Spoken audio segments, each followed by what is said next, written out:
should be trusting me to talk about this is that I experienced quite a heavy dose, I will say, of depression, entrepreneurial depression, anxiety, just very unpleasant while I was running my business, and had to learn very fast how to swim. So now I'm hoping to teach these lessons. I'm hoping to catch them before the shipwreck, so to speak, but during is also, if I can pull myself out, you can pull yourself out. So wherever you're at right now, know that it will be okay, and you can do it. Intuitive Leadership Mastery, the podcast for entrepreneurs and leaders like you who want to double profits and half stress by improving your business intuition. Learn how with your host, Michaela Light.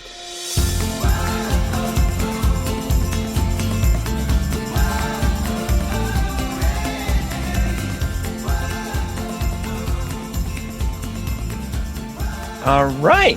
Welcome back to the Intuitive Leadership Mastery podcast. I'm here with Melanie Ginsburg. Hi, Melanie. Hi. And we might be joined by Samantha Alvarez. She is a nurse practitioner working in a hospital in New York, and she got some pages, so she might have difficulty joining, but we will cover for her part.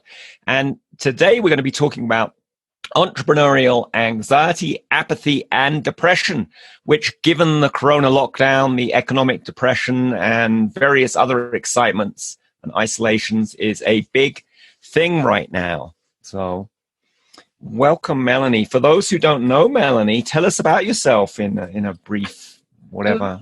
Wow, I'm awesome. You are awesome. Thank you.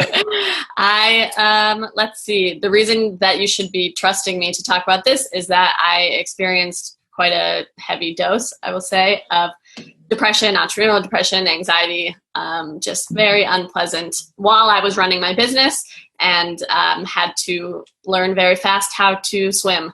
So now I'm hoping to teach these lessons. I'm hoping to catch them before the shipwreck, so to speak, but during is also, if I can pull myself out, you can pull yourself out. So wherever you're at right now, know that it will be okay, and you can do it. That's great. And as well as being an author, an intuition coach on business intuition, I also have had episodes of depression and anxiety and OCD and various other things. So we'll talk more about each other's excitements later. And I know Samantha has had episodes of anxiety, and she gave a meetup on this. And we both, all three of us, have given various different meetups in the Dynamite Circle, which is an entrepreneur group, around these different topics of anxiety, apathy, and depression in entrepreneurship. So very cool. Feel free to put questions in the chat, and let's share the old screen because we have some cute slides. But if you're listening on audio, do not worry. We will be saying everything that you need to hear. And Michaela is wondering what happened to the show the screen button. Here it is. Michaela's doing great. She is doing great, yes. And she's going to put her blue blocking glasses on, even though they don't make her look quite as cute. We'll talk about that later. All right. So welcome to the Entrepreneurial Anxiety, Apathy, and Depression virtual meetup in the times of Corona. Hopefully everyone can see the screen. And hopefully... okay. And mentioned who's here: Michaela Light, Melanie Ginsburg, Samantha Alvarez. And let's talk about why we're talking about this now. Melanie, why are we talking about this now?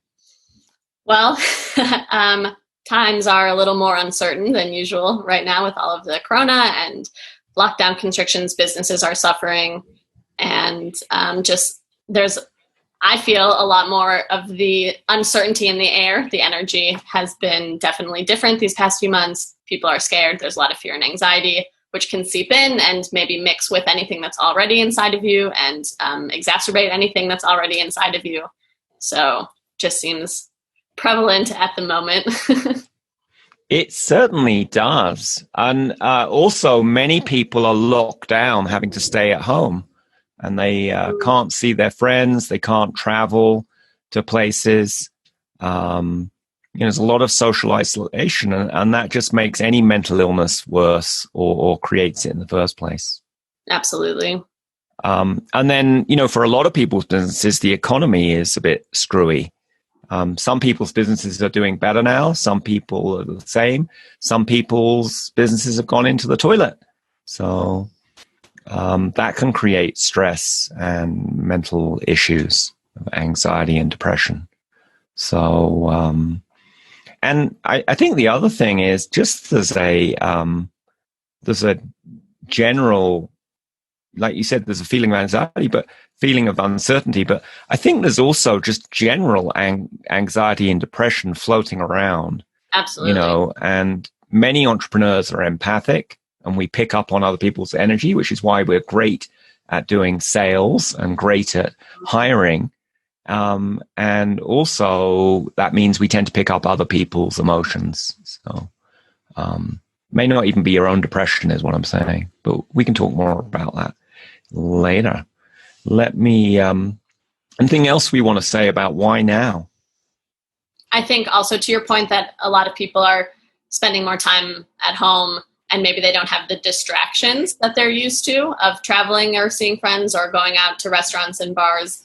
And, so maybe some internal dialogues that they can usually suppress or ignore are much louder now because there are fewer distractions.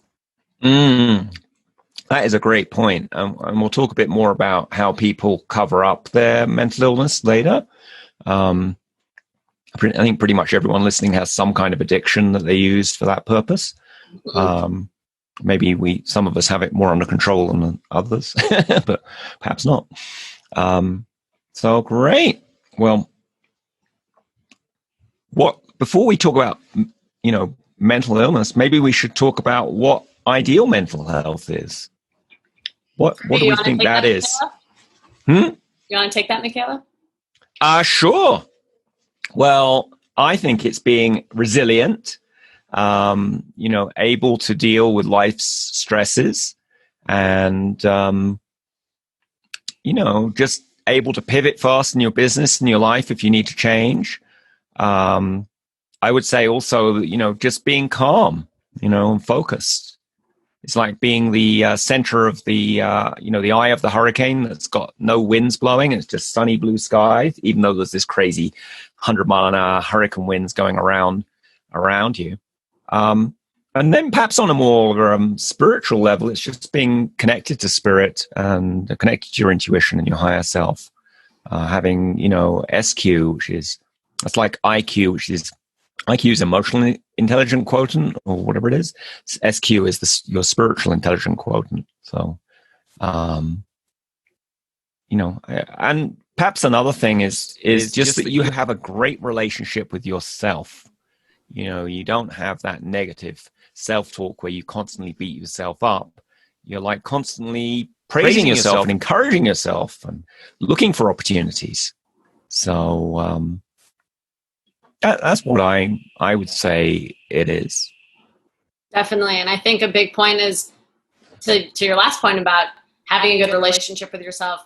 Part of that is knowing that maybe challenges will arise in life and struggles will happen, but knowing that you are resilient and you can make it through and, not beating yourself up when things go wrong, but just saying, okay, this, how can I get over this hump or how can I readjust my sales or whatever.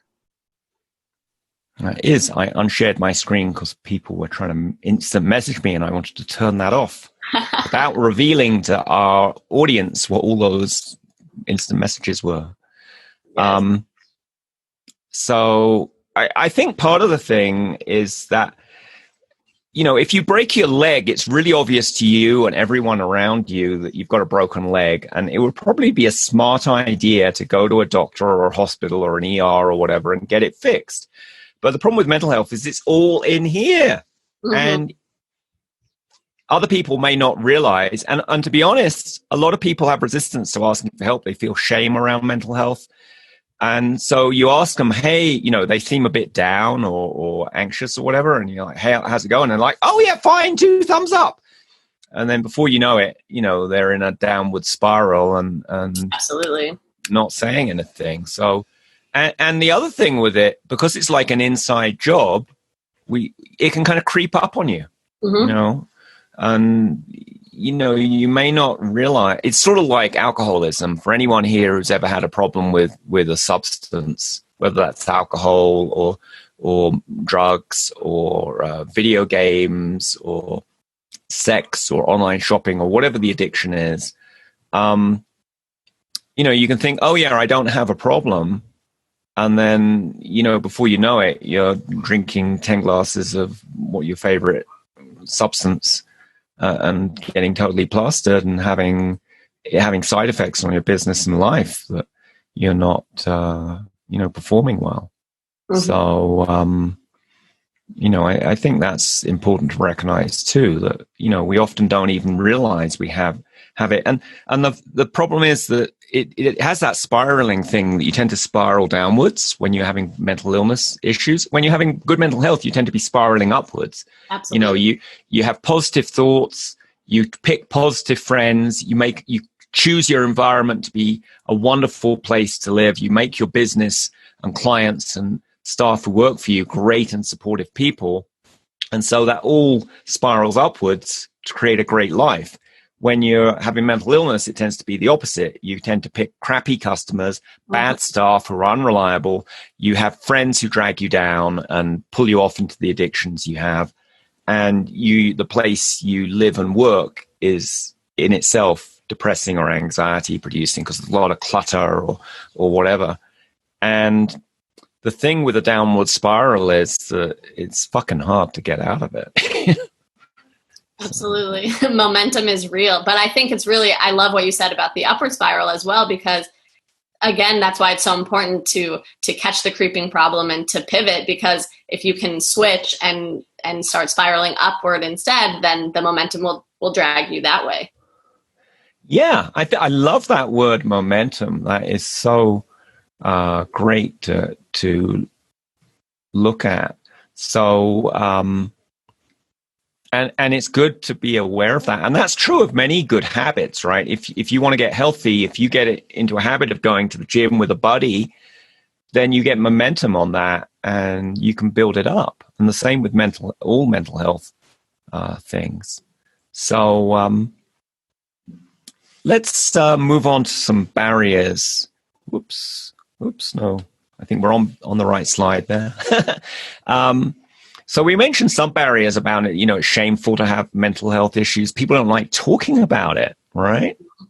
I mean, you know, I think if everyone listening probably either is ashamed themselves to talk about this, or they have friends who, you know, avoid talking about it, or they change the subject if you start talking about it. So, and I think that's a society-wide issue, that it's just not socially acceptable to talk about it. It's kind of like, you know, I wasn't around in the 30s or whatever when it was, or Victorian times when it was shameful to talk about sex. And then we had the 1960s where for younger people it became acceptable to talk about sex, or at least moderately acceptable. And I think we have the same kind of transformation we need to go through with mental illness. So, anything else we should talk about with barriers to mental health? I think the creeping problem is the biggest one, and you touched on it, but just to reiterate, mental illness can be so hard to spot. You know, like you were talking about the addictions, like, oh, it's just 1 glass of wine, and then all of a sudden you're drinking 2 bottles a day. It seems like all of a sudden, because it's really hard it creeps up. It's a silent killer, you know? And so you can say like, oh, I'm just hitting snooze today, or like, oh, I'm just skipping 1 day at the gym, or like, oh, I'm just spending this Friday night at home instead of hanging out with my friends, or whatever. You can justify these one tiny things, and then they all of a sudden totally snowball. And then it's been 2 weeks since you've interacted with another human being, and you're not showering, and you're not brushing your teeth, and you're not doing the things that you know are good for you. And it's so subtle And avoiding other people is another one I used to do. I was feeling a bit down. It would have done me good to connect with other people, but I avoided it. Mm-hmm. Exactly. Which is just, another really terrible thing about mental illness is that so many times it lies to you, and it tells you that the things that will be actually helpful for you, it tells you that they won't be, which I think we'll get into later. So it's so important to constantly check in with yourself and to be aware really of all of the things that we're talking about. So even if you're watching this or listening to this and you think that you don't have a problem, I hope that's the case, and that's great. And it's also so important to still be aware of how these things can enter your life without you maybe even noticing. So you don't wake up 6 months from now and realize that you have a lot of healing to do. Well, and I would like to just put out there some statistics on mental health, that 20% of Americans have mental illness every year. 1 in 5 of your friends, in a normal year would have a mental health issue at some point during the year, whether you realize it or not. But in this time with the lockdown and the economic stuff, I saw some statistics Sam found that said 30% of people have clinical depression. That's not just mild depression. That's like they're clinically depressed. And we'll talk more about what depression is later in the show. And then 30% have PTSD or post-traumatic stress disorder. They're dealing with that. And then, so that's 60% of the population. Yeah. I think of the other 40% remaining, probably a bunch of them have anxiety or mild depression or some other mental illness going on right now. And then let's throw into the mix entrepreneurs who are under far more stress typically than people who have a job or who are staying at home being a parent or whatever. Not necessarily. I mean, sometimes staying at home with being a parent with young kids can actually be quite stressful. But I think entrepreneurs, a business with 100 employees, it's up to you to keep everyone afloat, which is 100 people's worth of stress and anxiety. Yeah. And then also there's just this belief among entrepreneurs that you're supposed to be hustling and hyper busy all the time. And society itself, in the matrix or the rat race or whatever you want to call it, it's like a badge of pride to be super busy, short on sleep, downing 3 martinis at lunch as you're with the madmen, closing that deal. As we go through all these different things, so much of the behavior that causes mental illness is normalized in society. So true. So it's a crazy mixture, right? We've got this society that creates a lot of mental illness, creates a lot of homelessness and what have you. And yet we don't want to fucking talk about it. Yeah. We want to talk about it. That's why we're here. Everyone, that's thanks right. for listening. You're part of the solution. Yes. All right. I think we've talked about resistance to asking for help. And, entrepreneurs having more financial and work responsibilities. I think we also need to talk about, many of our listeners are digital nomads, or they identify as digital nomads, but right now they can't do a lot of nomading because they're locked down, which can get very frustrating, right? Mm-hmm. And isolating.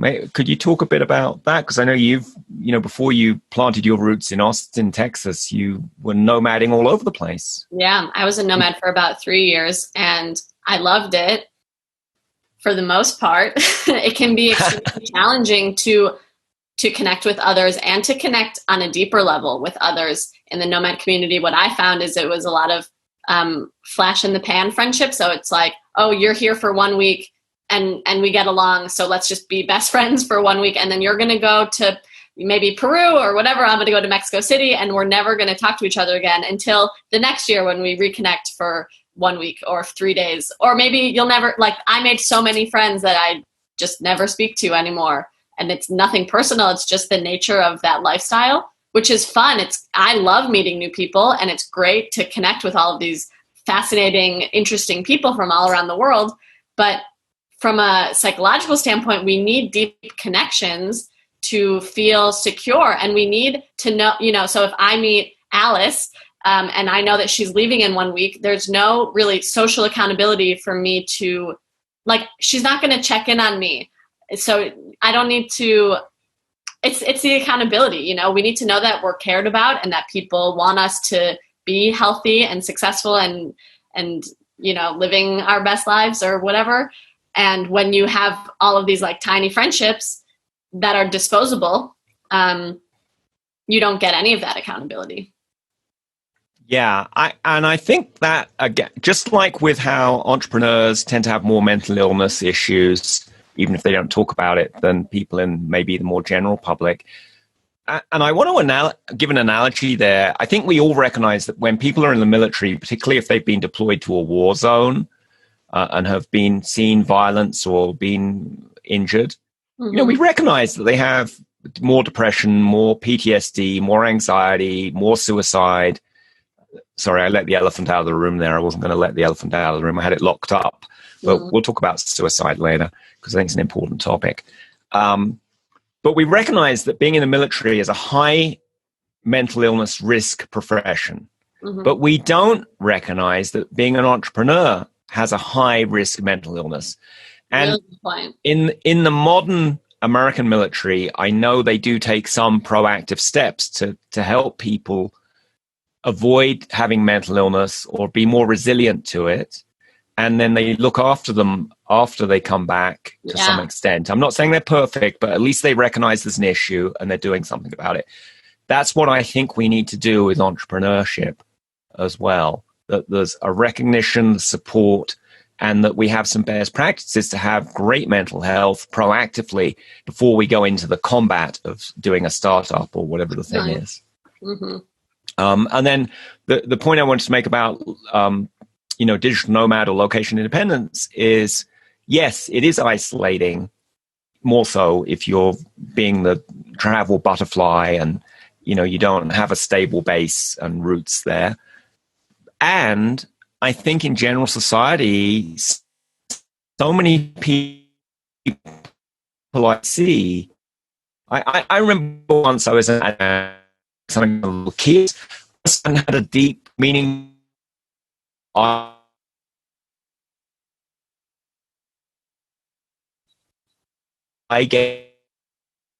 gazing conference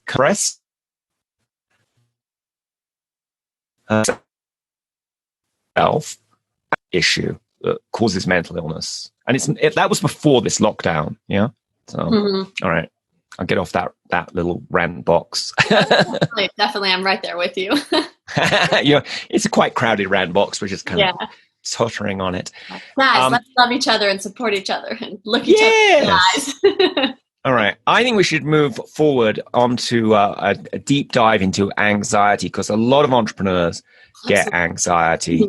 So let's talk about that, because it seems to be increased, right? People who are mildly anxious, who and maybe we should talk about perhaps we should just start by what is anxiety, because it's not just worrying occasionally, right? It's a bit more than that. What do you think anxiety is? I think it's obsessive worrying. You know, it's where you cannot stop yourself worrying. It's where you go to bed and you have difficulty going to sleep because you're worrying. You wake up in the middle of the night and you're worrying. You get up in the morning and instead of being fresh as a daisy, you like immediately start worrying about your business and the situation of the world. And, I think there's a spectrum of anxiety, right? On the very lowest end, you hardly worry at all. Maybe when you're jaywalking across the street and a truck tries to run you over, that's a legitimate reason for worrying. And that to me is the difference between healthy worry and mental illness. Is if there's a thing in your reality that would be, a tiger walks into your office, perhaps it's smart to have a little anxiety, a little fear. But if you're in a state of constant worry and you're having panic attacks and your heart is pounding and your hands are sweating, and even thinking about having that difficult conversation with that staff member who you're thinking of firing is driving you into a frenzy of fear, then maybe you've got some anxiety. I don't know. What do you think, Melanie? I agree. I think you hit on two really spot on components. One, the uncontrollable aspect, where it's just, if you're trying to fall asleep and you literally can't stop thinking about these things, that's different than just being like, oh, did I turn my stove off today? And then you're like, I think I did. It's fine. And you can move on very quickly. And the other thing is like, I don't want to say legitimate fears versus the illegitimate fears, but kind of, if there's a tiger, yes, be anxious about that and be afraid about that. But if you're just worrying about things that it's not productive to worry about, then you're just spinning your wheels, for no reason. And that can almost make it worse because you're like, I know there's nothing I can do about this and I still can't stop, it ties into the uncontrollableness. I still can't stop panicking about this, which they just play off of each other, and it's very unpleasant. It is. And it's not just, people who, when I've had anxiety, it's not just I'm afraid of the actual tiger in the actual office. It's like I'm afraid of the possibility of the tiger escaping from the zoo and creeping into my office. Mm-hmm. It's having fears about stuff that isn't actually real. Yeah. Or to put this in more concrete terms, it's not just, understanding what's going on in the economy. It's being obsessed about it and being afraid what might happen instead of like, well, hey, I've actually got some customers and they are paying me money and there are things I could pivot in my business and do about this. So, yeah. I also would like to point out that there's definitely a physical component to anxiety. You mentioned like sweaty palms. And for me, when I was experiencing really bad anxiety, it was like a lot of chest, not pain, but just like pressure, I guess. Yes. Constriction. Yeah. And some people I know experience it in their stomach, or like some people, if they carry stress in their back when they are having an anxiety attack or, just feeling particularly anxious, like their shoulders will maybe tense up. And I think it kind of, if you're already experiencing something, it will make it worse. So like if you have back pain, I think if you are particularly anxious, a lot of times, there's such a big connection between physical health and mental health. So if your back is already hurting from something else, it will just magnify it. I think that's very true. And we talk about mind-body medicine, right? There's an intimate connection between the mind and body. And it's not a one-way direction. It's not that stuff happening in your mind only goes into your body. It's a feedback loop, stuff in your body. So if you're having some terrible physical thing, like you're always having backaches, it's often common to worry about it, right? And what if it gets worse? Yeah. What if I can't work, So, and then like you were saying, if we're having anxiety, it often can cause physical symptoms. And actually there are more neuroreceptors in the gut than there are in the brain. Yeah. That's why if you ever read or watch the adverts for antidepressants, where they have this beautiful field with love and whatever, and then they have 2 minutes of fine print where they go blah blah blah blah blah, it can cause all these terrible things. And if you listen to that or read it, often they cause physical symptoms. They can cause constipation or other stuff in the gastrointestinal tract. So there's a strong connection between physical stuff and mental illness. In all of the mental illnesses we're going to talk about, that is true.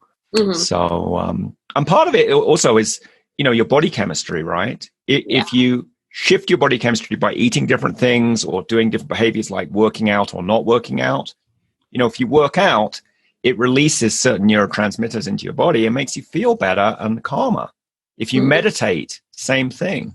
So we'll talk about things you can do to prevent and cure later, but I'm just saying there's a physical basis to that stuff. For sure, which again just contributes to the creep or the downward spiral, because if you have a good meditation and exercise and diet practice and then you fall into these slumps and then you stop doing those things, it totally snowballs.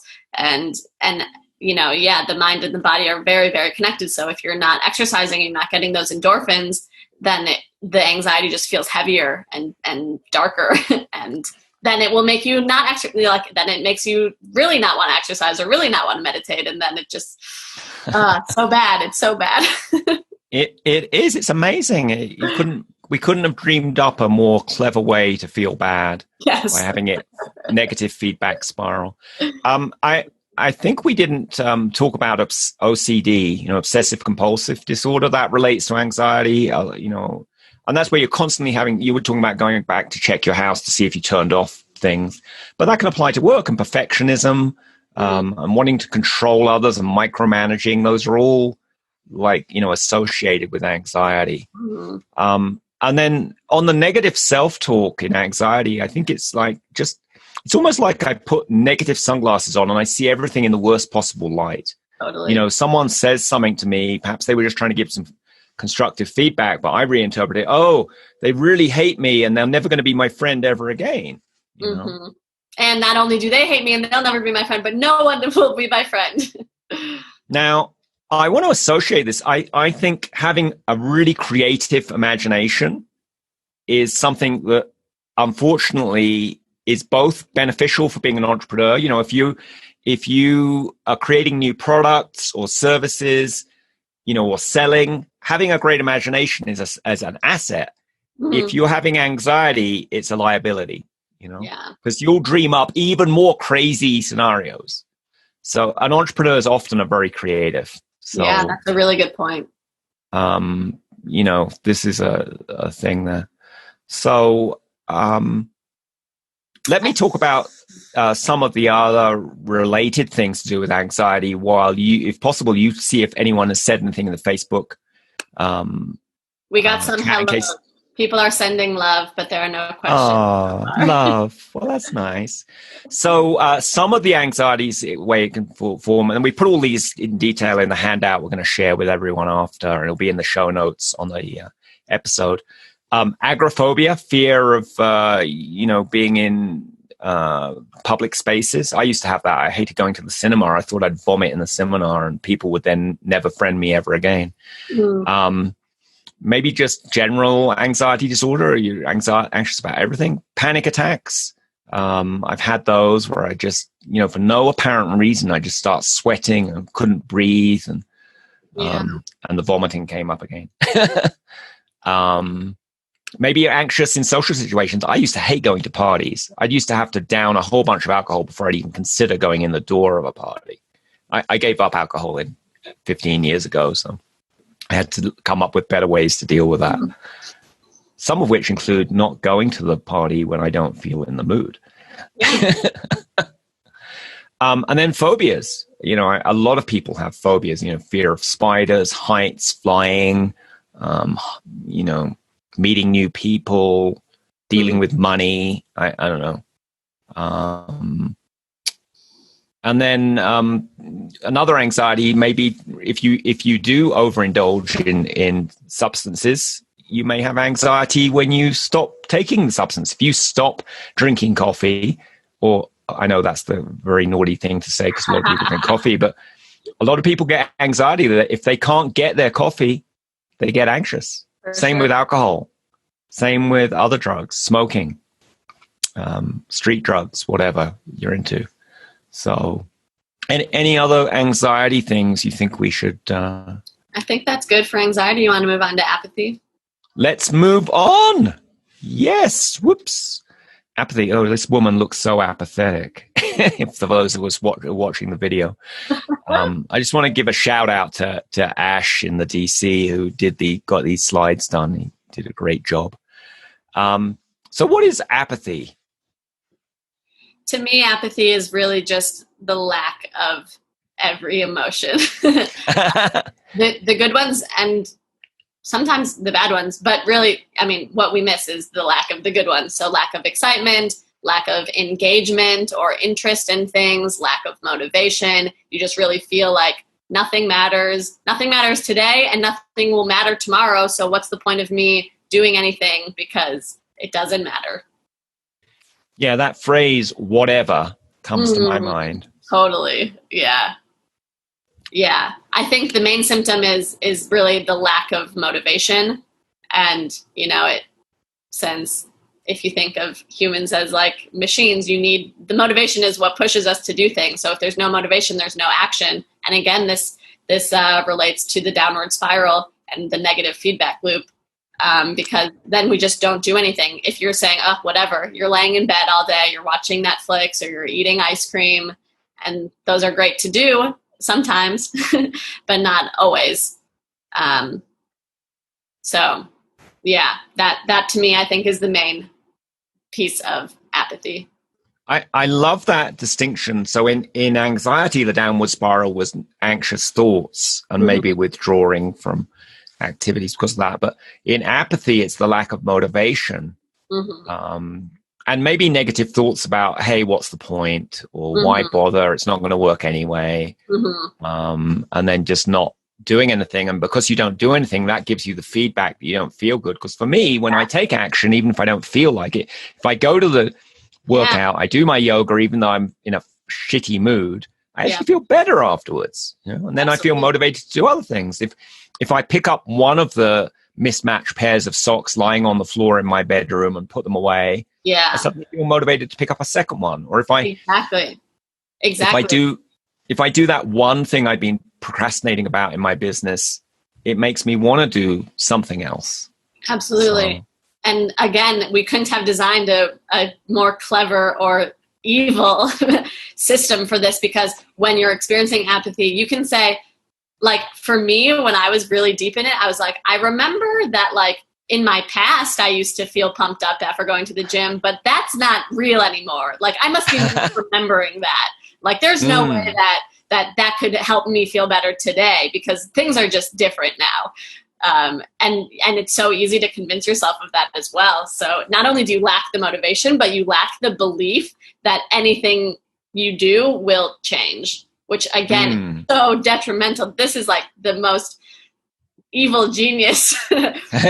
whoever like concocted this, they were very cruel and very clever. Yes. And it's different from just feeling tired, you know, for an hour or two, because you know, that's also a lack of taking action, but it's not got that overlay of like, there's no point. So, and often this is related to burnout. You know, a lot of entrepreneurs get burnt out, or bored is another B word. Yeah. You know, which is related to apathy. And I don't think we recognize that. But we do, you know, when I talk to other entrepreneurs, I'd say at least half of them are like either talking about selling their business or pivoting it. Now, there may be legitimate business reasons for selling a business or pivoting it. And I think a lot of it comes down to people are burnt out and not admitting it, and they don't address that. And then they become serial, you know, entrepreneurs, or they become serial pivoters. Yeah. And they never, it's sort of the same issue with digital nomads who, when they're coming up against a mental health issue, instead of addressing their boredom or their burnout in their life, they go and travel to a new destination. Absolutely.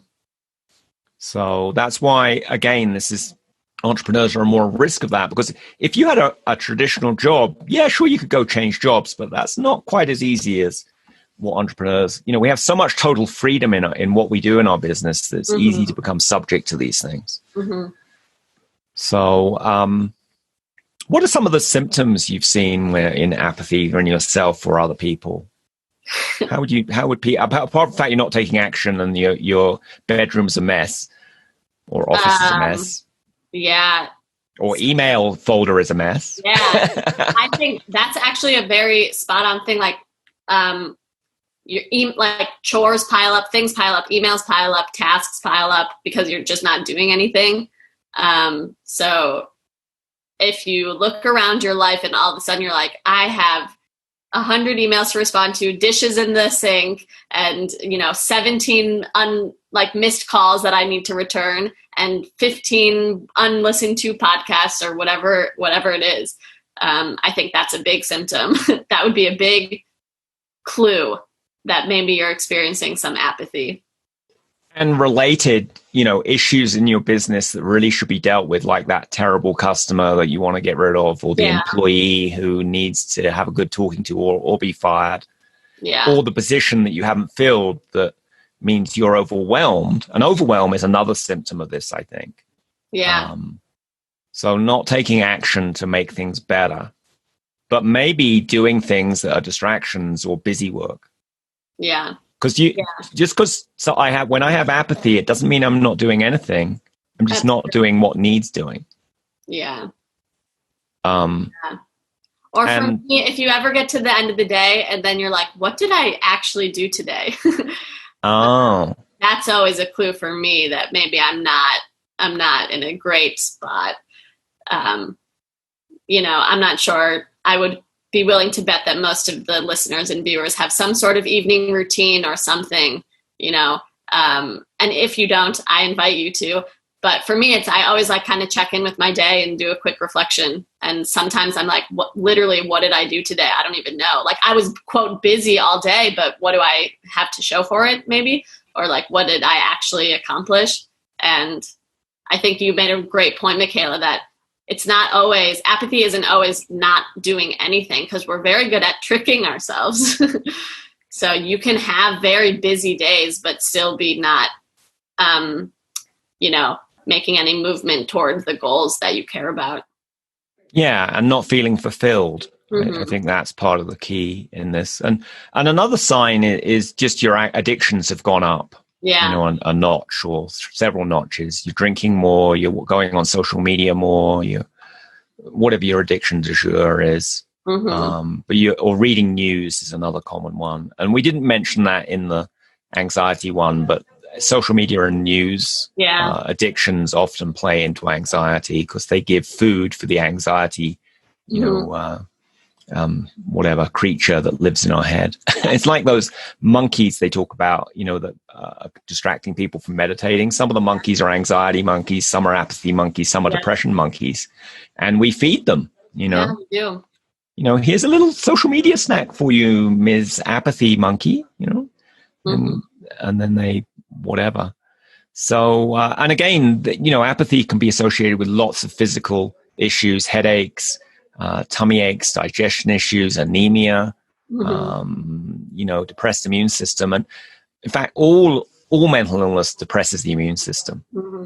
And right now with this coronavirus floating around, we all want great immune systems, I hope, because that's the best way to avoid getting sick, really.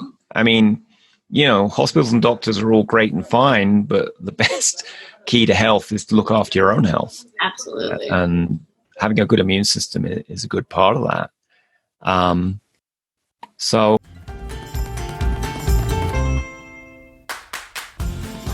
you're listening to the Intuitive Leadership Mastery Podcast. Get detailed show notes on today's episode together with your free What Would It Take Business Intuition Guide at intuitiveleadershipmastery.com. And now, back to today's show. And then one final thing I think on apathy is just numbing out. Yeah. Maybe that applies to all of these mental illness issues that, that's what the addictions do. They help us numb out. But just as a general, we want to protect ourselves because we don't like feeling this way. Yeah. And so we just numb out. And you can really see that in people who've come back from war. I don't know if you've ever seen photos of soldiers who've just come back from the front line. They have this, they're not connected. They have this far away look in their eyes, and they're just not there, spiritually speaking. It's like their soul left their body. Yeah. So, all right. I think we should probably move on to depression, looking at the clock. Oh, we could talk about this forever. I know. Well, maybe we should come back and talk about some other aspect in the future, but I want to make sure we cover all the things. We've got to talk about prevention and cures too. I know, we have so much to say. Yes, it's a big topic. Still an apathy slide. Oh, I'm on the apathy slide?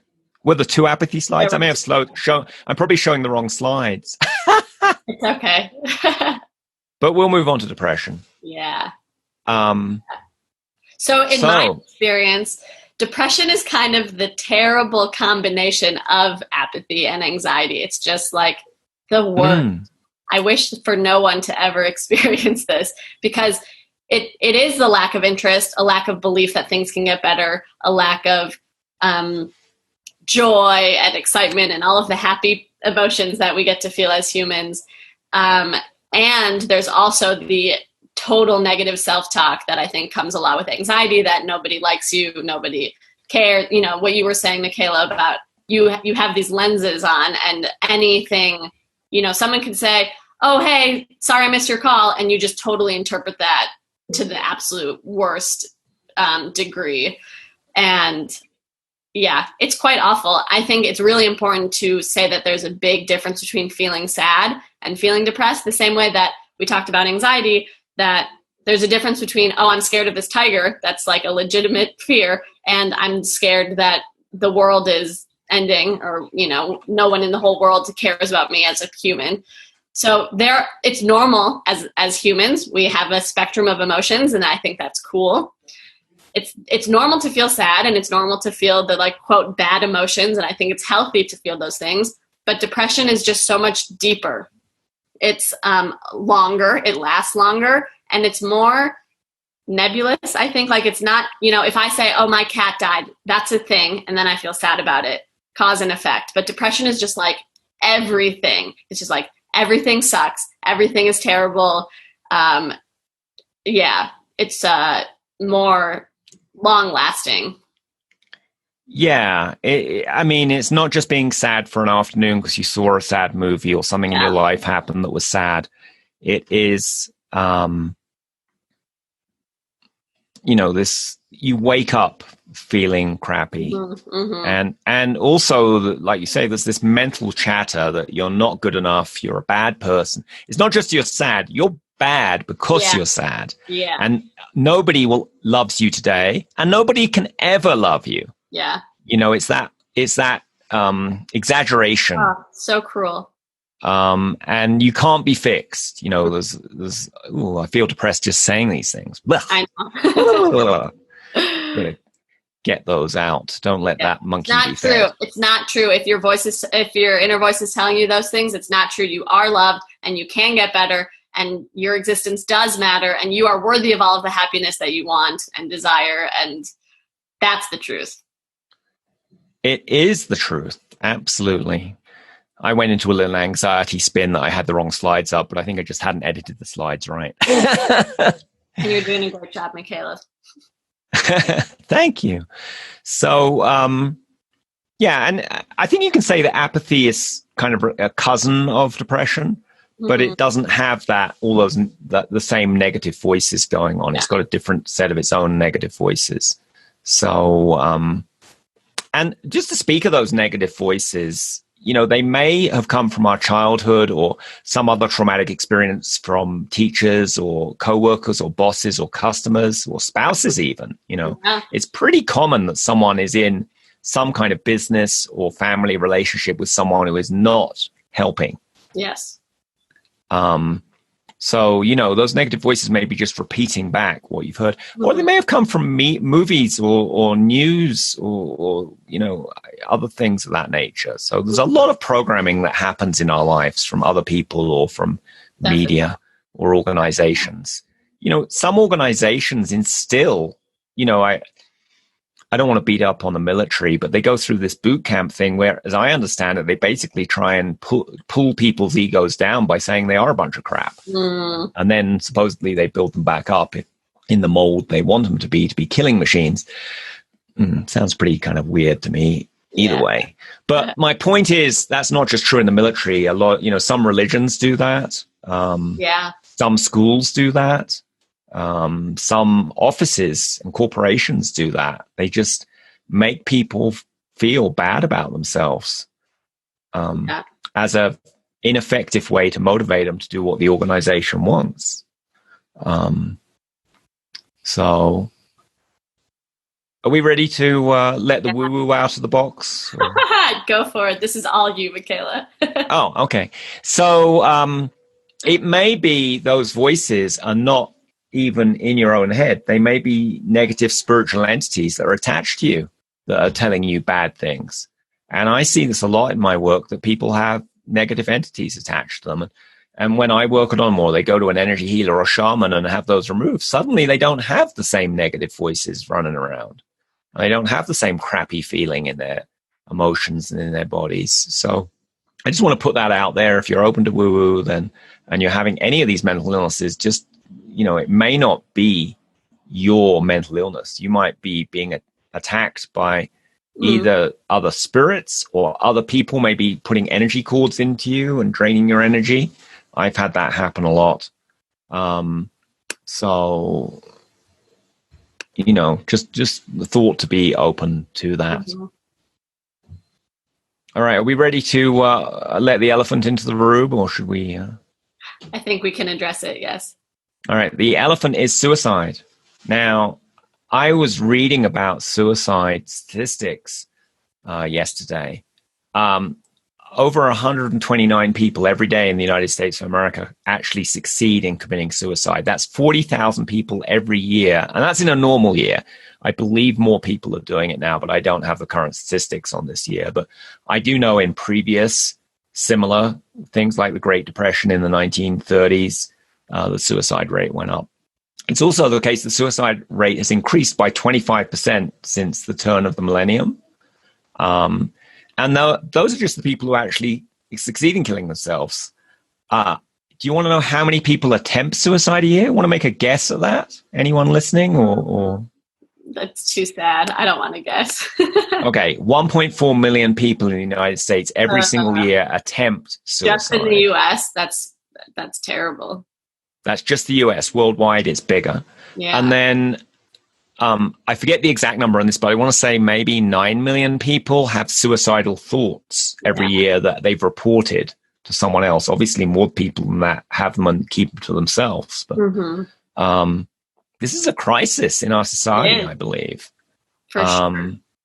And the economic cost of this is more than $60 billion every year from all the hospitalization and lost work and what have you.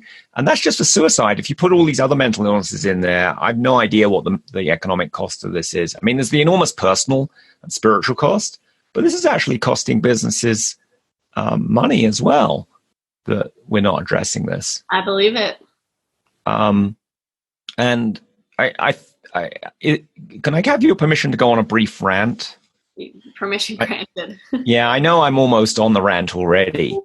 I just think that our Western society, not just the United States, but all Western societies, have way more mental illness than I've seen in other countries I've traveled to. Way more. Mm-hmm. And we have way more homeless, and a lot of homelessness is related to mental illness.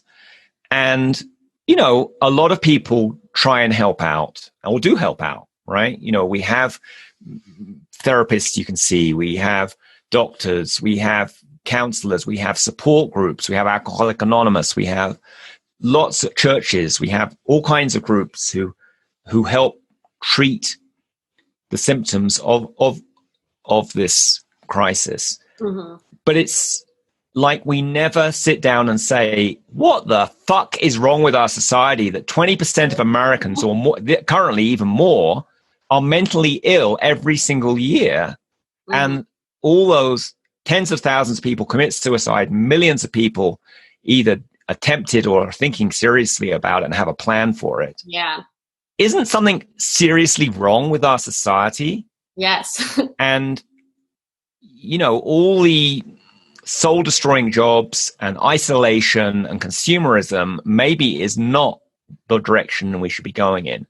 And perhaps with this corona lockdown, economic disruption, political shifts, all the other things that are coming in this year, for those of us who are pre-cognizant and can see what's happening, could happen, there's an enormous shift happening. And perhaps even the name of the year, 2020, which in eye vision, right, means clear vision, maybe many people are getting a much clearer vision that perhaps the direction we've been going in is not one that creates happiness and health in most people. For sure. And I just want to very clearly say, we address this a little bit later in the presentation, but if any of you listening or watching are experiencing suicidal ideation or suicidal tendencies, please reach out for professional help. We can throw up some resources in the comments here. There are plenty of hotlines, and even just telling loved ones what you're experiencing to, kind of share, just to be seen and to share that a little bit. I know it's very frightening to do that and to admit that to yourself and to admit that to others. But it's so important because, again, like all of those voices in your head, if they're telling you that it doesn't get better and life isn't worth living, those are lies, and your existence is a beautiful gift to the world, and we all need you here. So please take care of yourself. Yeah, that is great. Thank you for saying that. We don't want to let the elephant in the room not be addressed. So, and I say the elephant in the room because people don't talk about this stuff.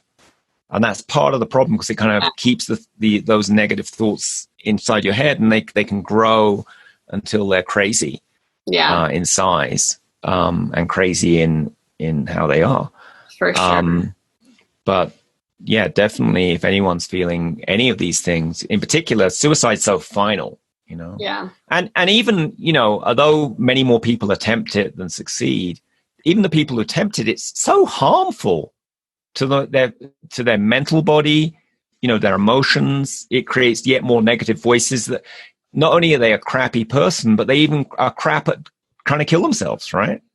So, I think instead, this seems like a good time to move into prevention and cures, because yes, we should move out of there are so many ways to reverse this momentum. If you're in a downward spiral, it just takes one little, I don't mean to say all it takes is one little shift, but you just need one win, and it changes the momentum into a positive spiral, and that snowballs, and then life becomes beautiful again. And it is beautiful, and I know that you know that somewhere. So whether you remember it right now, you have experienced that joy, and you will experience that again.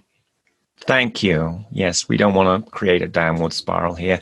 And I have moved to the prevention tips. I do want to say one other thing on mental illness in general and suicide in particular. It affects everyone around the person. If someone is depressed or apathetic or anxious, all their staff and customers pick up on it. Their family picks up on it. If someone in your organization or your family has these issues, it does. And if anyone actually does commit suicide, all the people around them typically have quite a lot of trauma around it. It's just like a soldier in combat. If they're, their buddy in the, whatever they call those teams that soldiers work in, I forget, platoons or something. I'm not good on military speak, even though I think I had a past life where I was in the military, if not several, and I've read a lot of books on it. But, if you're with someone who dies, particularly if they die suddenly and violently, it's traumatic, and that can create PTSD and mental illness itself. So, all right. Prevention tips. Let's start with the basics, right? These are things we all know. Probably your mum told them to you, and you probably gave your mum the middle finger mentally when she told you these things, or possibly did. But they help so much. So common basics are quality sleep, healthy diet, good gut health, no or moderate drug use, exercise, time in nature, sunshine, getting away from all your digital devices, getting regular touch. Now, I think most people could accept that all these things probably do help mental health. Most of them actually help physical health too. Yeah. Of course, the two are intimately tied together. But so often as entrepreneurs, we carry a badge of honor to oh yeah, I only had 2 hours of sleep last night. Or yeah, I was so busy on doing this pitch to the investors I didn't eat, or or let's have a few brewskis, and few turns into a whole bunch of beers. So, or we stay in front of our computer all day and don't get any sunshine.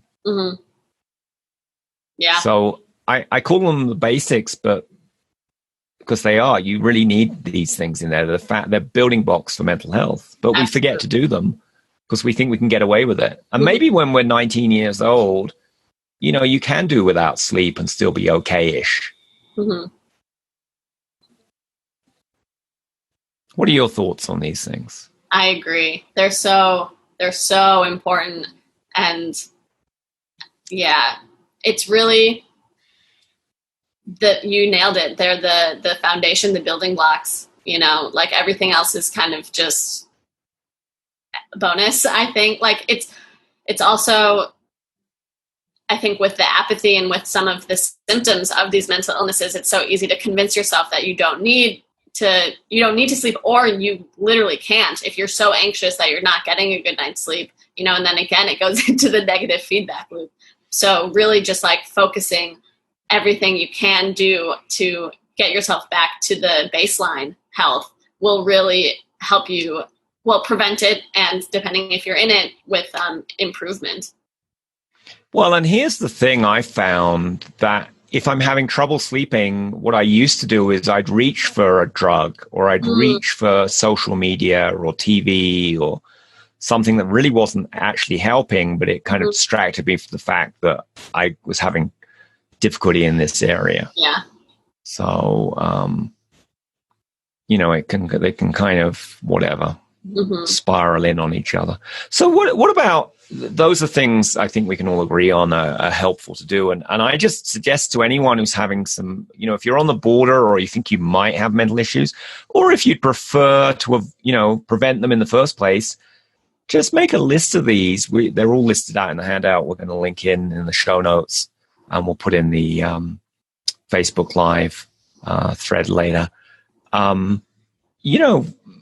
What I do for a lot of these things is I have a little spreadsheet that lists all the basics, and I check them off, yes. And this could be printed. It could be a piece of paper. You check them off or whatever. But I like a little spreadsheet where the cells turn green when I put yes in them, because it kind of gives me a little thrill.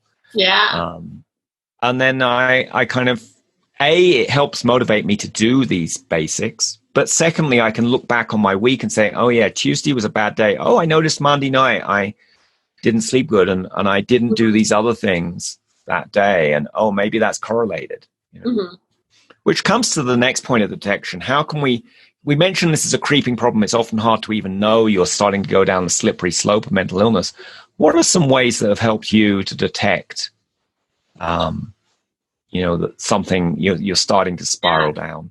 Great question. I think self-awareness is the coolest thing that humans can do, we can learn. So for me, the ways that I check in with myself is daily meditation and daily journaling. Those are the big two for me personally.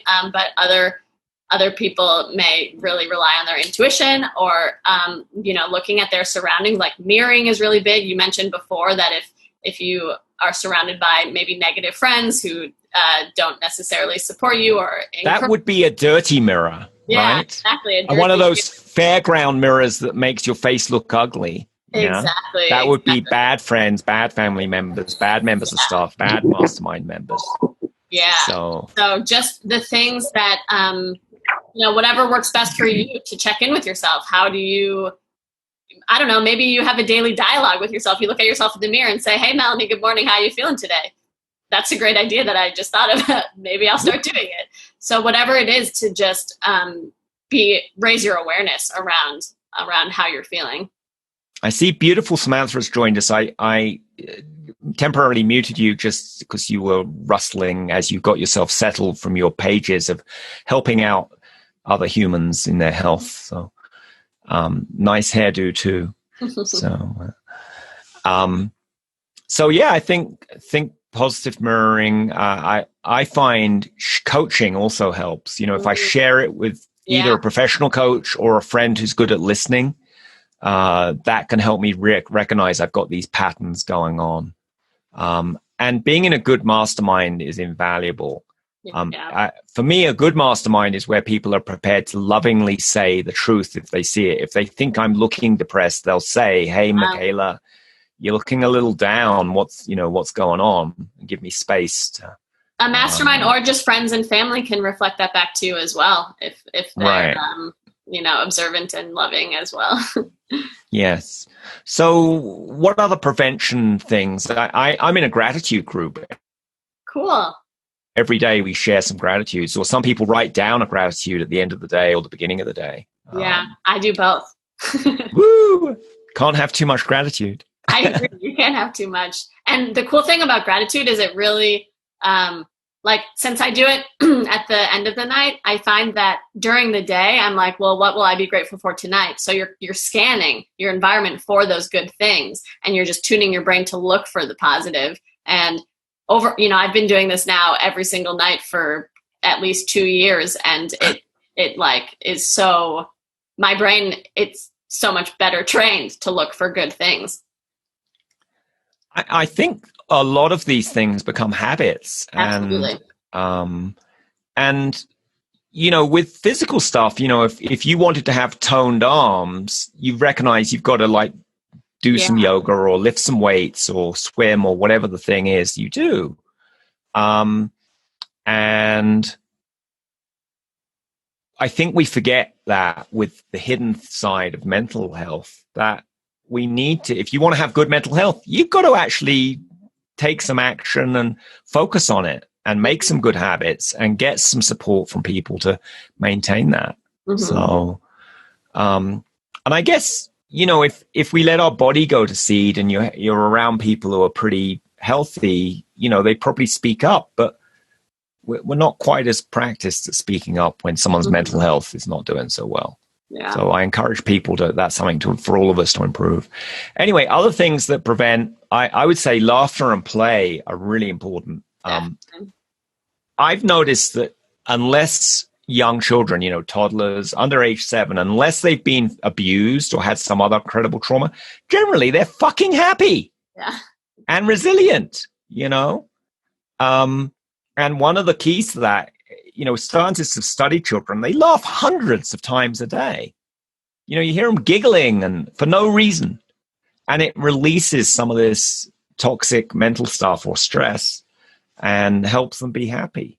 And adults, by comparison, typically only laugh 3 or 4 times a day. So get your laughter quotient up. Maybe one day, like that Fitbit that measures how many steps you take, maybe they'll have an Apple Watch or something that counts how many times you laugh a day and tracks that.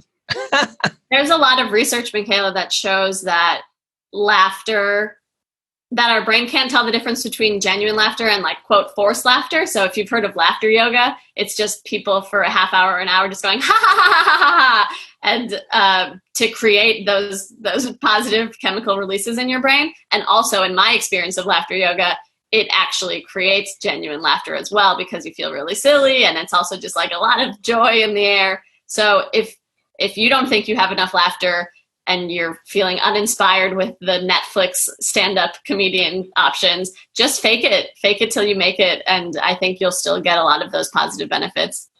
That is a great point. I think Sam wrote something in the chat she wanted to share. So I'll unmute her. Can you hear me? There's a lot of noise here. We can hear you, and we can't hear the noise. Oh, good. I'm in the lobby. I can't see my own picture, which is unusual too. But I'm in the lobby, and I unfortunately can't stay for long either. I wrote something, but I don't remember what it was. What did I write? You write, it becomes a gratitude treasure hunt throughout the day. Oh yeah, I wrote a book on burnout, right? And that was one of the gratitude was a big part of it. And you wrote a book on it, and you didn't tell us. Well, it's a book on mindfulness. And It's a book on burnout. Yeah. The Burnout Recovery Guide. It's because it's for nurse practitioners. It doesn't really apply to a lot of people. This was my first business idea, which totally bombed because I had no idea what I was doing. But I wrote a book. Woo! 5 minutes away keeps the burnout away. And so one of the things is to do a treasure hunt for in the morning when you look at your morning schedule, to look for the patients you're excited to see today clinic and be like, I get to see Justine for blah, blah, blah. And then in the afternoon to do the same thing instead of looking for the ones that you're like, oh God, I got to see blah, blah again, which is what we normally do. Look for the one you're really excited about seeing. And just like you're doing with when you said once you get used to doing gratitude at night, you start looking for it during the day.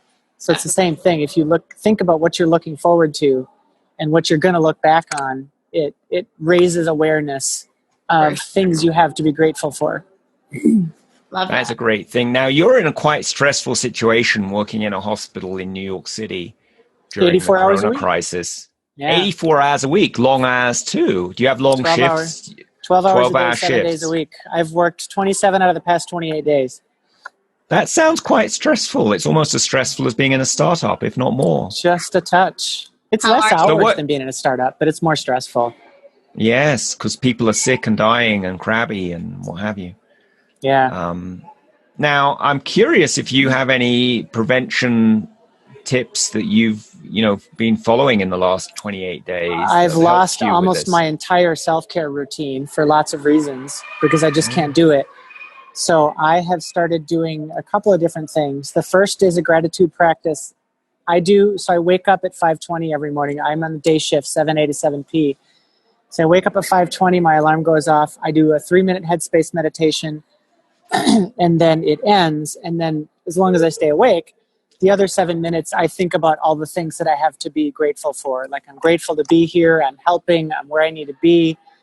I had to quit my job to be here, so it was a big deal. Like, there's a lot of things that I'm in the right place at the right time, and I'm really grateful for that. So I feel that gratitude. And I do the same thing when I go to sleep. Just for a couple of minutes, I'm like, I'm really grateful that I'm here. I have food. I'm being taken care of. I see lots and lots of people dying, and I'm not one of them. And it's pretty amazing. And during the day, for separate reasons, I had to get an Apple Watch. But it's got a breathe thing on it that dings every couple hours that says, you should breathe for 1 minute. And I find that super helpful because I'm literally running around all day. I got another 2 pages as I was sitting down. So I'm supposed to be on my way somewhere else to go. I'm a coronavirus swabber tester. So I do stick the thing in the nose and the mouth to dozens of people every day. Whenever the doctors or nurses or PAs, nurse practitioners or PAs order them, I go and do them to the patient. And so they hit our pager to have us come, and sometimes they're fine and just waiting to go home. And sometimes they're in the ICU. And sometimes I walk up and, it's somebody I was talking to 2 hours ago and now they're dead. Like, it's really, really uncertain footing of what's going on here at the hospital. But the gratitude practice, the breathing piece on the iWatch, Apple Watch has really, really helped. And also maintaining perspective. I'm around a lot of people who are complaining. I'm so jealous. So I haven't had a truly hot meal in 4 weeks. Oh my God. I don't have access to hot food. I don't have access to a microwave. Like, I have access to takeout, but it takes them an hour to get here because everything in New York is closed, and it's a clusterfuck. I mean, it's a crisis. There's a reason I'm here. So I had some of my friends that complain, like, I'm so jealous of the people that have, hot food with their microwave, or they can go to a restaurant and, eat out, whatever. And I'm like, I'm grateful I have food. Mm-hmm. I'm really grateful I have food. I have a place to sleep tonight. I have meaningful work to do. I get things to do. So it helps. It's a little bit problematic. I can't see if the person is here, so I don't want to talk about it too much. But it can be a little bit problematic to hear those kinds of things. But actually, to a certain extent, some of it helps me because it helps me maintain perspective. Like, I'm here. I'm taken care of. I have food to eat. I got work to do. And I'm really grateful to be here. Now, and my iWatch dings at me and tells me to breathe, and I do. It's great. I think breathing is a really great thing that helps clear a lot of these mental issues, amazingly so. It seems so simple. We didn't write it in the basics list. But yeah. It's all I have time for right now. I mean, if it takes longer than a minute, I'm out. Mm-hmm.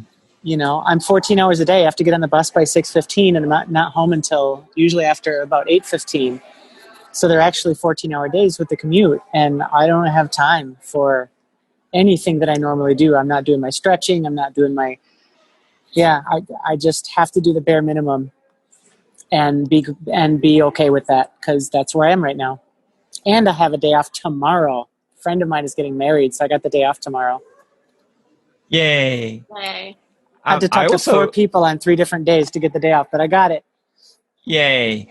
I also just want to reflect that the gratitudes you mentioned, like I have food to eat, sounds so simple and basic that many people who haven't done a gratitude practice might not even think of that as a gratitude. And one of the keys to me of a gratitude practice is to recognize there are so many thousands of things I can be grateful for that I might have been ignoring.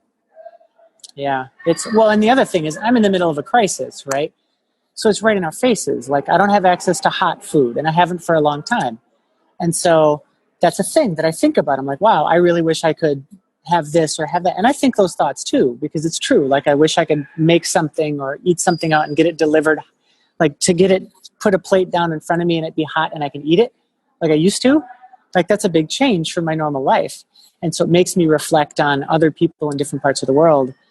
And because I'm in the middle of, shit exploding all over, and New York City is still basically closed, and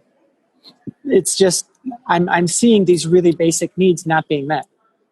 Like, there's a lot of people going hungry, not just missing hot food, but going hungry because of the economic consequences of the shutdown of a city of 9 million people. Like, there's a ton of people without any food. And so seeing that on a daily and hourly basis helps me reflect on, wow, like, I'm here, I'm paid to be here, right? Like, I'm a volunteer and I'm crazy for being here, but I'm being paid. I'm one of the few people with a job in this city right now. So, or income. It helps provide perspective, and that's been really meaningful. Well, thank you, Samantha, for your insights from the front lines of this crisis. You're welcome. And thank you also for contributing to the handout and the presentation. So you're welcome. Yes. So I think I'm going to run and go do these swabs. Yes. Have happy swabbing. I'm grateful for you joining. Thank you. Love you both. You're fantastic. I'm so glad you did this. Yay. All right. Ciao, ciao. All right. Let's wrap up the prevention. For sure. We mentioned avoiding news and social media or limiting them, maybe with an app. I use Rescue Time. You probably have your own little app you use for that just, it monitors how much time you spend on those sites. And it will, in the case of Rescue Time, it's very friendly. It just says, you decided earlier that you had important goals to do and you don't really want to be on this site. But if you'd like to go into it, here's a countdown for 15 seconds that will let you go in if you click on it. And then you get an hour where you could go into it, and then it starts all over again. And then I think another prevention thing is just before you get into mental illness, if you've nurtured your support network, whether that's your coworkers or your friends or family, and you have helped other people out and they're able to listen to you, that can help when you need them. Definitely. One other thing I just say related to the burnout is what I call a joy audit, where you kind of you list all the areas in your life or all the areas in your business. Like, in your business, maybe it's sales, marketing, accounting, HR, whatever they are for you. And then you rate them on a scale of 0 to 10, where 0 is totally sucks and 10 is absolutely ecstatic. And that can help you see areas that may be dragging you down or causing you stress. All right, let's move on to cures. Woo! And I notice I keep dragging the chat widget down into the top of the screen share. So I think we've said this before, but we'll say it again. If you're really feeling seriously mentally ill, get some professional help.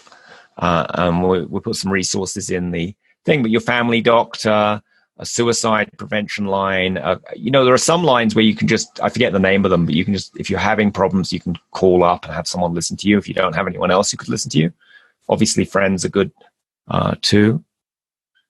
Those basics we mentioned, just check in. Maybe you need to do a reset on that.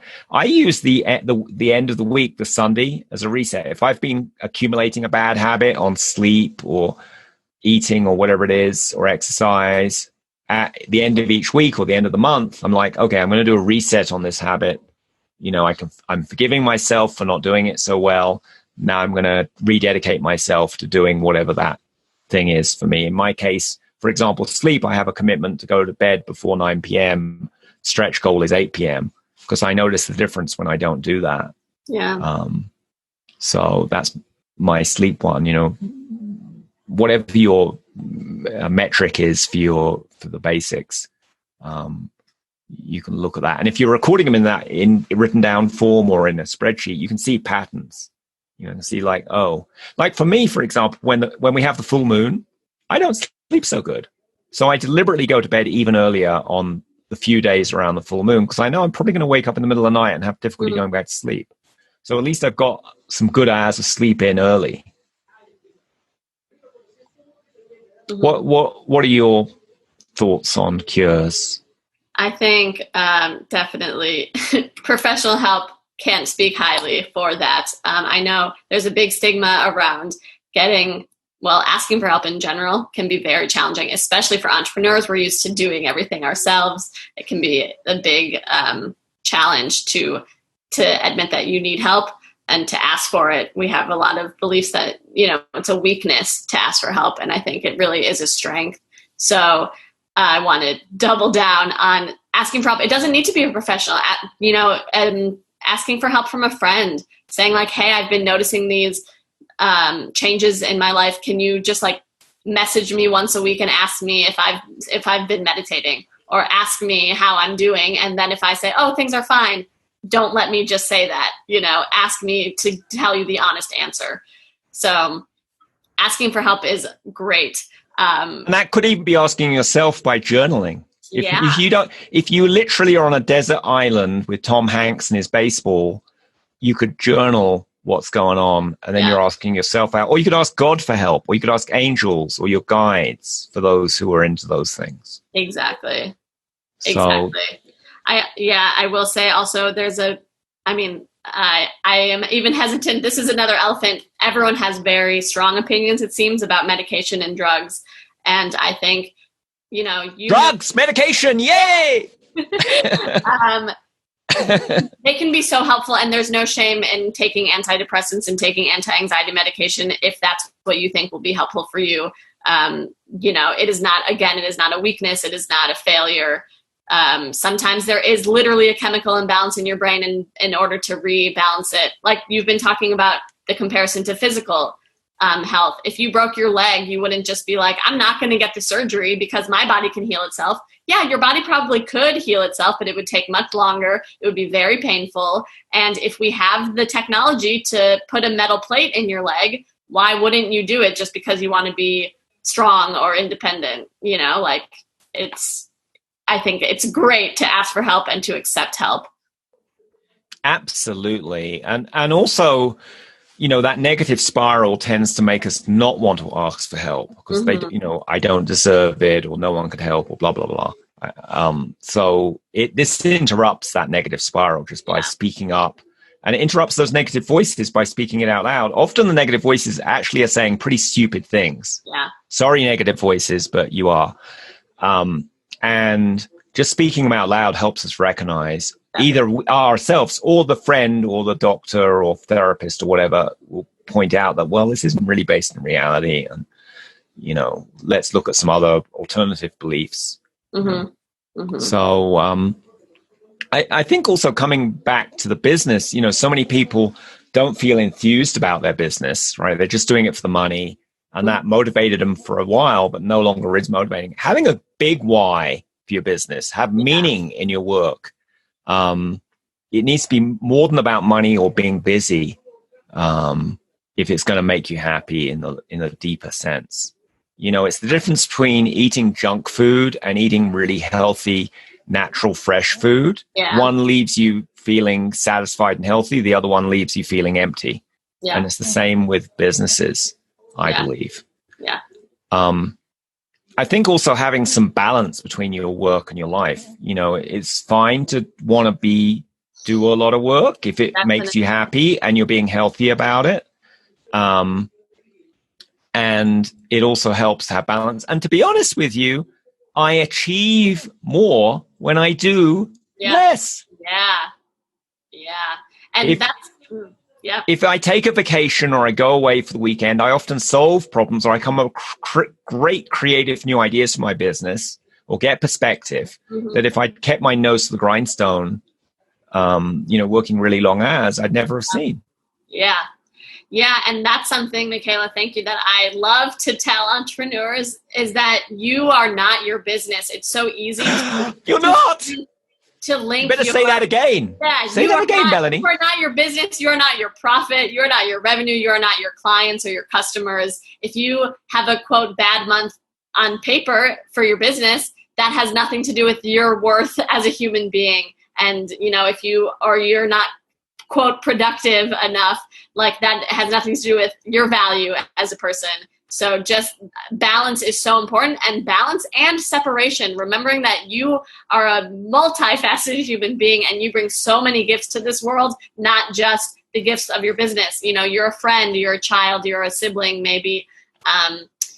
And like your value is not the same as your business's value. So very important. I think that's a great point. You know, I think some self-compassion really helps to cure all of these, you know, just acceptance that I've got this issue. And I don't know how many people have ever done EFT tapping. And I'm realizing I keep looking to the side, and that's because I haven't got your photo in the middle. There you go. If I put your video in the middle above my webcam, that way I now look like I'm looking at the camera. And I forgive myself and love myself, even though I did that during the prezzo. But yeah, if anyone ever has done EFT tapping, that is some of that is I love and accept myself. But even though I have this mental illness, whatever the thing is, or even though I had this bad month, and you know, even though I may have caused it myself, I love and forgive myself. And then you're tapping like little acupressure points around your face. I've got an article on the Intuitive Leadership Mastery website, or you can just Google for EFT tapping. You'll find lots of videos and stuff. And another energy shift method for curing these things is EMDR, which I think stands for eye movement desensitization, something or another. But basically, you work with someone else, and you talk about and bring up the issue, and then you move your eye. They move their finger around, and you follow it in different ways, and it stimulates different pieces of your brain. And I guess because you have these neural patterns and pathways in your brain while you're thinking about the issue, and you stimulate them by looking, it clears out the crap. Yeah, super powerful. I've had very powerful experiences with that. Yeah, me too. I mean, like earth-shatteringly deep. Yeah.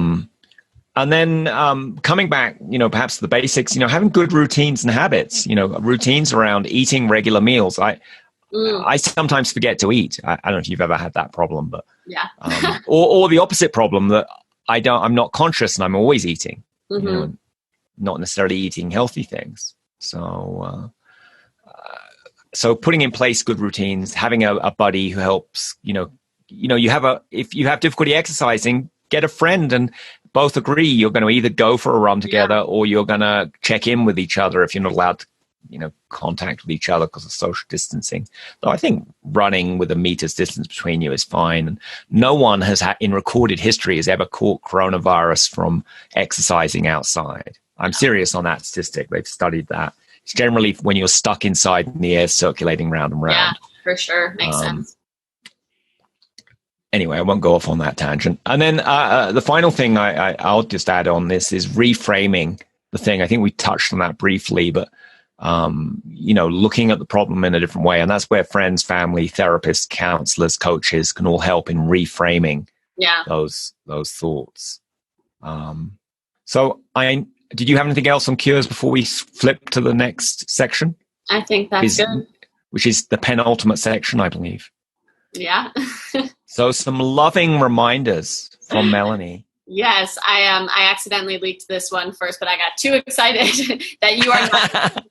I think it's so important, and it's such a big issue with so many entrepreneurs because it makes sense. You know, it is for so many people, their business is just an extension of themselves.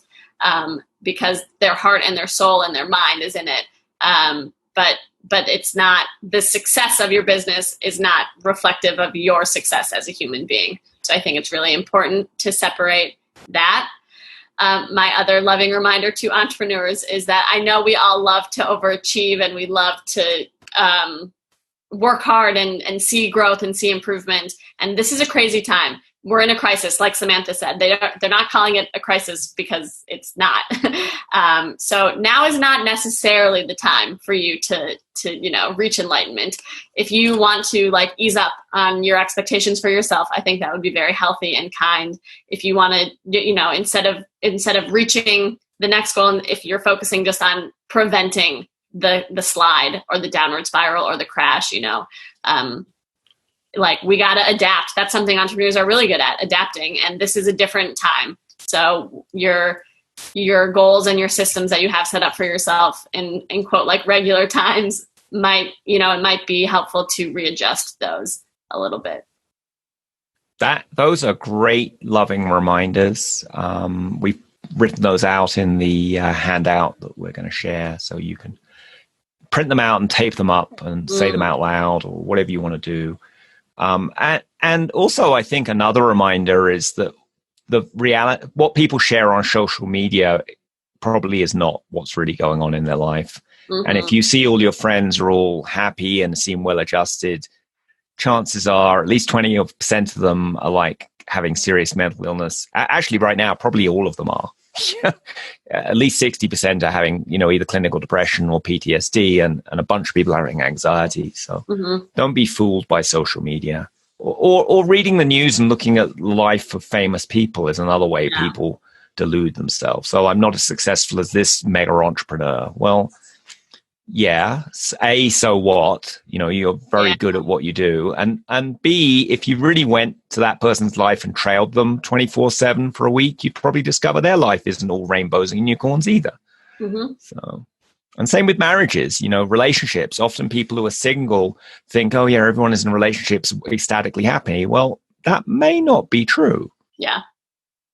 So, all right. I think we should talk about resources. Absolutely. So we have the replay of this, which will, it's on the Facebook Live.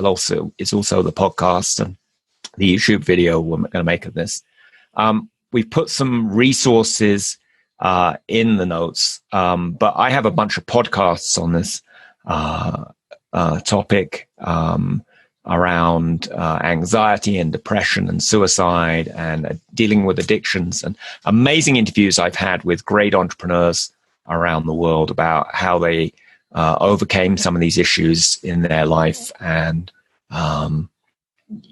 improved their mental health. So I'll put all those links in there. You can find all the podcasts on the Intuitive Leadership Mastery site. And then some tools. I think Samantha mentioned Headspace, which is a meditation app for your phone.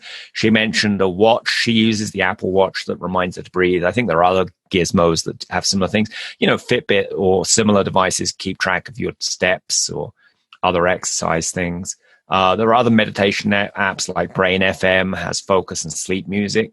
I use one called PIZZ, which is PZIZZ. Great for naps, great for sleep. In a world where I used to be able to take airplanes across oceans, hopefully that will happen again. But I'd use that to sleep on the airplane. And it has, what I love about it, you can pick all these different musics and all these different voices. And the voices, all these encouraging voices saying, oh, you've had a good day and you deserve to have a little rest. And it's, That's awesome. What is that one called? PIZZ. It's PZIZZ. And I will tell you, if you sign up for it, they'll try and, they'll give you a 14-day trial, then they'll try and get $99 out of you. But if you just hold steady while they send you constant reminders through your email, eventually they'll give you a 75% discount. Oh. Yeah. Well, that's how I got it. And that's a lifetime thing as far as I remember. Nice. It's a great app. And it also has focus music, as does Brain FM, which helps you focus. I find if I'm having apathy, if I just get one thing done that, in my business, and if I put focus music on, it's so much easier to do that like tedious task I didn't want to get out of the way, or that I've created all kinds of mental crap chatter around how terribly difficult it will be. And then I actually do it. It turns out to be pretty easy. Absolutely. And then I mentioned Rescue Time earlier. There's lots of other apps that will control how much social media and news or whatever other websites you think are naughty. Pornography is another big one for a lot of people. When you're in an office, not that many entrepreneurs work from home, but, when you're in an office, there's social reasons to not go into some of these websites too much. When people work from home, it's so easy to slip into pornography or video games or online chess or whatever your addiction du jour is.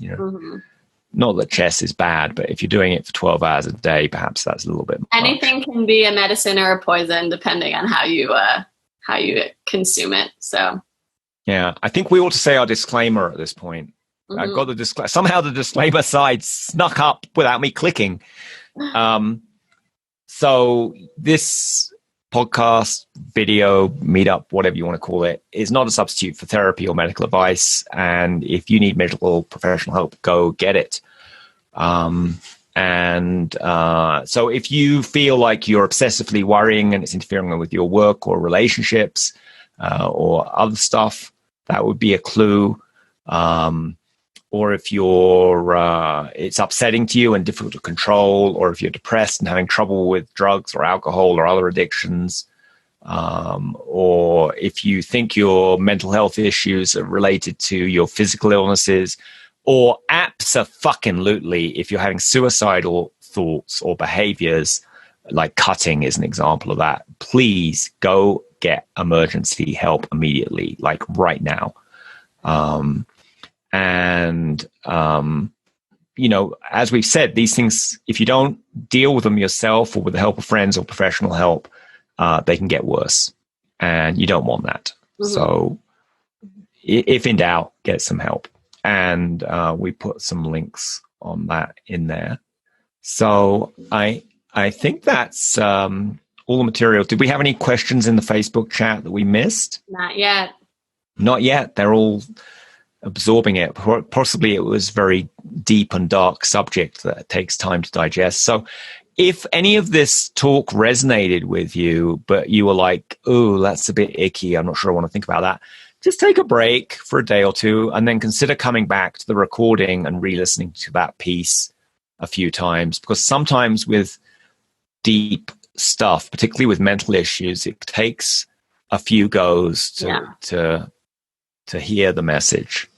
And if Melanie and I's approach to this just didn't resonate with you at all, find some other podcast, find some other video, read some other book, talk to someone else. Mm-hmm. We're not the only people on the planet who talk about this stuff, though mm-hmm. I think we are two of the better ones. And I will say, if this did resonate with you, I'm depending on how you're consuming this. If you're on Facebook, I'm going to throw a comment on here. If you want to reach out to me privately, I don't want to speak for you, Michaela, but I would imagine if they want to reach out to you privately, I'm more than happy to chat with you on any of these things, to go deeper on any of these things, and just be a resource. I love talking about these things and sharing. I think that, mental illness is so challenging and it's such a difficult place to be in. And if there's anything that I can do to help you prevent or get out of that, I would love to.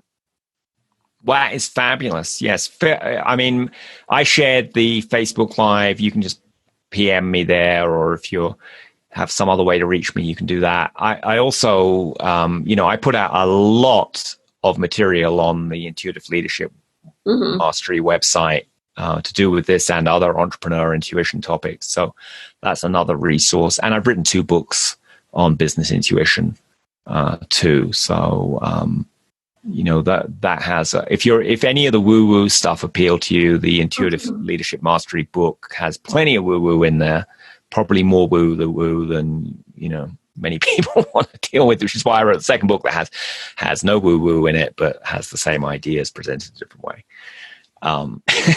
Excellent, Michaela. Thank you. Well, thanks to everyone for attending. Thank you, Melanie, for all your wonderful work on this and passion and contributions. And we'll see you all another time. Yeah, thanks, Michaela. This was great. Great. And now I've got to figure out, how do I end this? Take a while. So we'll just talk amongst yourselves. Everyone. I'll just throw some compliments at everyone listening to this while we wait. You're beautiful. Yes. And you're resilient, and you're exactly on the right path, and you are worthy of all the things that you want in life, and you are loved by so many people, whether they tell you or not. You are making a difference in their lives. You inspire people. You are so beautiful and handsome, if you prefer that one. You light up every room that you enter, and you are so smart, and you learn new things every day, and people are so proud of you, and you should be so proud of you, and you are so great, and you are so fun to be around, and you are so funny, and you bring joy wherever you go. And let's see, you're just awesome. People that you don't even know have heard about how great you are and have been inspired by stories about you and from you. You're a beautiful butterfly and a beautiful sunflower. I've been really into sunflowers recently. Michaela, how you doing? Oh, I was ready quite a while ago. I just so much enjoyed listening to your stream of praises. It's like I wanted to put it onto an app and listen to it, to meditate. We did have a question. Someone said, what was that meditation app? There were several out there. The ones we mentioned were Headspace, Brain FM, and PITZ, which is PZIZZ. And we'll put those all in the handout. So worry not. And also, I forgot we have this cute slide that says, when I is replaced with we, even illness becomes wellness. I thought that was pretty deep. So, we're not doing a sharing time because this is a recording and we want to be sensitive to people's stuff. So I'm going to stop the share. I'm going to stop the Facebook Live somehow, stop live stream. And I'm going to stop the recording. And thanks, everyone, for coming. Fantastic.